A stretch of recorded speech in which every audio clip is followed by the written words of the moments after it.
Kulagway sa love letter ni Lolo kang Lola samtang nanguyab pa, kini ang nagpakilig sa mga netizens human kini gipaambit sa ilang apo pinaagi sa social media. Sayranta kun aduna by forever pinaagi sa report ni Mark Reggie Abella.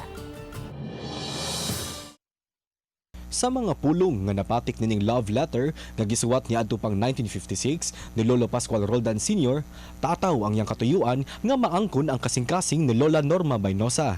Gipaagi sa mga matamis nga pulong ni Lolo Roldan si Lola Norma, apan matod sa iyang apo nga si Kimberly Roldan, pakyas ang iyang lolo sa unang suwat nga gipadala ngadto sa iyang lola. And then akong lola kay dili man siya romantic ya, dili ko siya pareha ka makata sa akong lolo. So dili balak nun. So wala siya nag-reply sir. Gitanaw ni Kimberly ang iyang lolo isip usa ka ideal man. Ganin niya atong buhi pa kini, wala gid siya magsaba nga adunay diferensya ang iyang mata ug di na kaayo makakita. Apan bisan pa man niini, kada adlaw kining mohatod kuha kang Lola Norma.